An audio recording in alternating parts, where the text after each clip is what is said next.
இந்திய அரசியலில் எப்போதும் அசைக்க முடியாத கோட்டையாக கருதப்பட்டது மேற்கு வங்காளம். 34 ஆண்டுகள் தொடர்ந்து ஆட்சி செய்த இடதுசாரி முன்னணியின் சாம்ராஜ்யத்தை வீழ்த்தி கடந்த 15 வருடங்களாக முதலமைச்சர் நாற்காலியில் அமர்ந்துள்ளார் மம்தா பானர்ஜி. 294 தொகுதிகளை கொண்ட மேற்கு வங்க சட்டப்பேரவைக்கு மீண்டும் தேர்தல் அறிவிக்கப்பட்டுவிட்டது. ஏப்ரல் 23 மற்றும் 29 ஆகிய தேதிகளில் 2 கட்டங்களாக தேர்தல் நடைபெறவுள்ள நிலையில் அங்கு நிலவும் அனல் பறக்கும் அரசியல் சூழல் எப்படி இருக்கிறது இந்த காணொலியில் பார்க்கலாம். மேற்கு வங்கத்தில் திரிணாமுல் காங்கிரசின் மிகப்பெரிய பலமே மம்தா பானர்ஜி தான். சாமானிய மக்களை ஈர்க்கும் அவரது தலைமைத்துவமும் எளிமையும் தொடர்ந்து அவரை முன்னணியில் வைத்திருக்கின்றன. இருப்பினும் இந்த முறை திரிணாமுல் காங்கிரசுக்கு ஒரு அச்சம் இருக்கிறது. அதுதான் வாக்காளர் பட்டியல் சிறப்பு தீவிர திருத்த நடவடிக்கை எனப்படும் SIR. தங்களின் வாக்கு வங்கியாக கருதப்படும் சிறுபான்மையினர் மற்றும் விளிம்பு நிலை மக்களின் பெயர்கள் நீக்கப்படுமோ என்ற பயம் அவர்களுக்கு உண்டு. ஆனால் இதையே ஒரு அரசியல் வாய்ப்பாக மாற்றி மக்களை திரட்டி வருகிறார் மம்தா பானர்ஜி. அது மட்டுமின்றி அவர் அறிவித்துள்ள அதிரடி வாக்குறுதிகள் சாமானியர்களை வெகுவாக கவர்ந்துள்ளன. பெண்களுக்கு மாதம் 1500 உதவித்தொகை,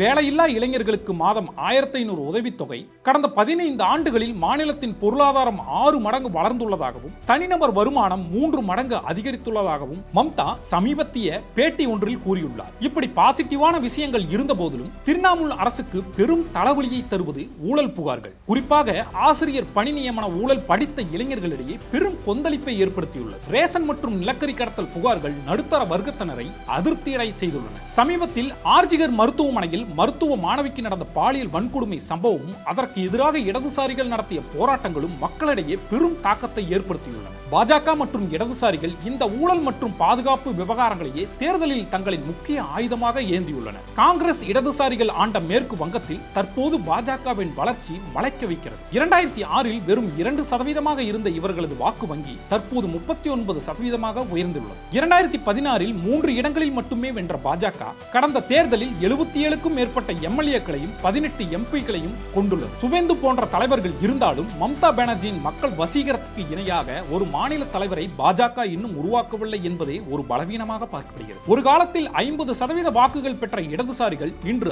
5%க்கும் கீழே சரிந்துள்ளனர். 2021 மற்றும் 24 தேர்தல்களில் ஒரு இடத்தை கூட அவர்களால் பிடிக்க முடியவில்லை. ஒரு காலத்தில் எதிரெதிர் கட்சிகளாக இருந்த காங்கிரஸ் இடதுசாரிகள் சேர்ந்து கூட்டணி அமைத்தும் கூட மம்தாவை கடந்த தேர்தல்களில் வீழ்த்த முடியவில்லை. அப்படி இருக்க காங்கிரஸ் மற்றும் இடதுசாரி கட்சிகள் இந்த தேர்தலில் தனித்தனியே களம் காண்பது வாக்குகளை பிரித்து ஆளும் திரிணாமுல் காங்கிரசுக்கே சாதகமாக அமையும் என அரசியல் ஆய்வாளர்கள் கருதுகின்றனர். 3 முனை போட்டி நிலவினாலும் களத்தில் மம்தா பானர்ஜிக்கும் பாஜகவிற்கும் இடையேதான் நேரடி போட்டி நிலவுகிறது. மம்தாவின் மக்கள் நலத்திட்டங்கள் வெல்லுமா அல்லது ஊழல் புகார்கள் பாஜகவின் வளர்ச்சி மாற்றத்தை ஏற்படுத்துமா? மேற்கு வங்கத்தின் எதிர்காலத்தை தீர்மானிக்கப் போவது யார் என்பது தேர்தலுக்கு பின்பே தெரியவரும்.